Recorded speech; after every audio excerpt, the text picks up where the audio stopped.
Hello and welcome to my YouTube channel how to memorize fast. Yes, अगर आप एक school student हो, college going student हो या किसी भी टाइप के एग्ज़ाम की प्रेपरेशन कर रहे हो तो ये वीडियो आपके लिए बहुत ज़्यादा हेल्पफुल होने वाला है। हाँ, अगर आपने 12वीं के बाद इंटर में एडमिशन ले लिया है तो ये वीडियो को आप स्किप कर सकते हो। समझ रहे हो? नहीं, तू समझा नहीं।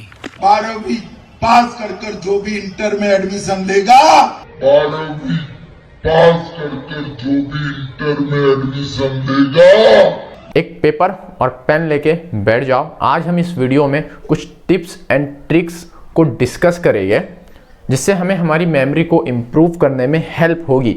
तो एक पेपर पे सारी जो भी इंपॉर्टेंट पॉइंट है इस वीडियो के उसको नोट कर लो, और सिर्फ नोट करने से कुछ नहीं होगा, इसको अपने स्टडी में इम्प्लीमेंट करो तभी अच्छे रिजल्ट मिलेंगे। तो अपनी कुर्सी की बेड़ी बांध लो, वीडियो लंबा होने वाला है। हमारी पहली टेक्निक है एसोसिएशन। इस टेक्निक में हम जो न्यू इन्फॉर्मेशन को स्टडी कर रहे हैं, जो न्यू इन्फॉर्मेशन को हम पढ़ रहे हैं, हम उसे हमारी एग्जिस्टिंग मेमोरी, एग्जिस्टिंग इन्फॉर्मेशन से रिलेट करते हैं, एसोसिएट करते हैं। कॉग्निटिव साइकोलॉजी की फील्ड में रिसर्च से ये प्रूव हुआ है कि हमारा ब्रेन इन्फॉर्मेशन को बहुत अच्छे से स्टोर करता है जब हम न्यू इन्फॉर्मेशन को हमारी एग्जिस्टिंग मेमोरी, एग्जिस्टिंग इन्फॉर्मेशन से कंपेयर करते हैं, रिलेट करते हैं तब। फॉर एग्जाम्पल, आप पहली बार वेलोसिटी के बारे में पढ़ रहे हो। वेलोसिटी का फॉर्मूला होता है डिस्प्लेसमेंट अपॉन टाइम। तो डिस्प्लेसमेंट और टाइम, हमारे लिए ये इन्फॉर्मेशन पहले से पता है, हमें सबको पता है डिस्प्लेसमेंट क्या होता है और टाइम क्या होता है, लेकिन वेलोसिटी हमारे लिए एक नई चीज़ है। तो इस केस में हम डिस्प्लेसमेंट अपॉन टाइम इसको हम रिलेट करेंगे वेलोसिटी से, तो हमें कंसेप्ट समझने में आसानी होगी। सेकेंड टेक्निक है रेपिटेशन। इस टेक्निक में हम इन्फॉर्मेशन को मल्टीपल टाइम स्टडी करते हैं। ऐसा करने से ये इन्फॉर्मेशन हमारी लॉन्ग टर्म मेमोरी में फिट हो जाती है। रिसर्च से ये पता चला है कि रेपिटेशन हमारे न्यूरल कनेक्शन को इम्प्रूव करता है और इन्फॉर्मेशन को शॉर्ट टर्म मेमोरी से लॉन्ग टर्म मेमोरी में लेकर जाने में हेल्प करता है। अभी हम एक चैप्टर या यूनिट या क्वेश्चन को एक बार पढ़ चुके हैं तो हमें उसे कुछ टाइम बाद वापस से रिवाइज करना है। ऐसा करने से ये इन्फॉर्मेशन हमें बहुत जल्दी मेमोराइज हो जाएगी, और जितने ज़्यादा हम उसके रिविजन करेंगे ना उतनी फास्ट हमें वो चीज़ मेमोराइज होगी। थर्ड टेक्निक है चंकिंग। इस टेक्निक में हम किसी भी इंफॉर्मेशन यूनिट या क्वेश्चन के उसको हम स्मॉल पार्ट में डिवाइड करते हैं और फिर मेमोराइज करते हैं। ऐसा करने से हमारे ब्रेन को ना स्मॉल इंफॉर्मेशन को वो अच्छे से प्रोसेस करता है और उसको बहुत आसानी से वो मेमोराइज कर लेता है। हमारी फोर्थ टेक्निक है विजुअलाइजेशन।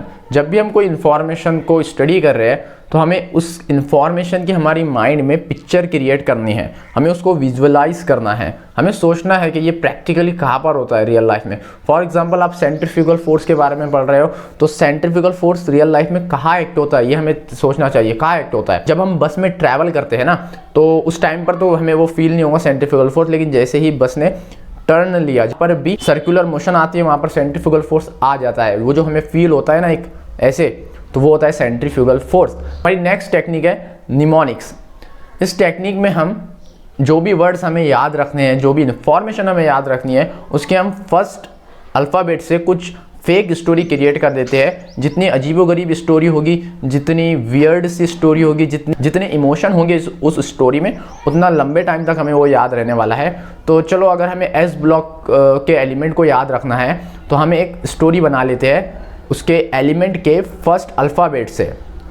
बेटा मांगे कार स्कूटर, बाप राजी।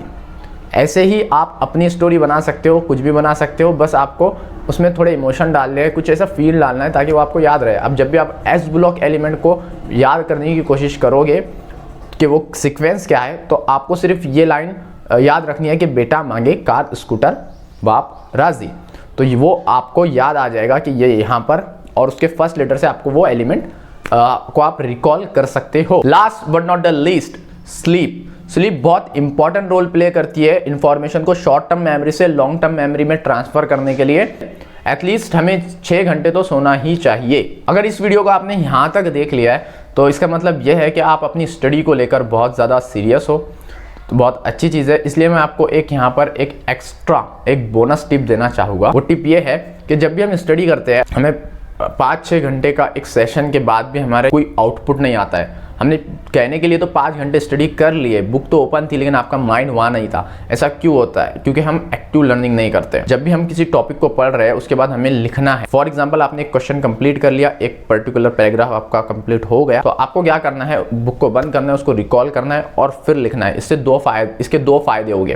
पहला तो आपकी एक हैंड मेमोरी होती है वो भी इंप्रूव होगी और आपको प्रैक्टिस हो रही है लिखने की। सेकेंड चीज ये है, जब भी आप टॉपिक को पढ़ते हो और फिर लिखते हो तो इसमें आप एक्टिव होते हो, आपके दिमाग में थॉट्स नहीं चल रहे होते। यानी कंप्लीट हो गया रीड करना, तो जितना आपको बुक बंद करो, जितना आप रिकॉल कर सकते हैं रिकॉल करो और फिर उसको लिखो और फिर देखो, फिर कंपेयर करो कि जो मैंने लिखा हो वो और जो बुक में है उसमें क्या कॉमन है, मैंने क्या सही लिखा। तो वो तो चलो, जो तुमने सही लिखा खुद को अप्रिशिएट करो, और जो नहीं लिखा कि कंपेयर करो कि क्या मिस्टेक हुई, क्या कौन से पॉइंट आपने मिस किए, और फिर डबल से उसको स्टडी करो और फिर 1-2 टाइम ऐसे करने से आपको वो मेमोरी में आपके फिट हो जाएगा। तो ये है एंड इस वीडियो का। जाओ अब स्टडी करो।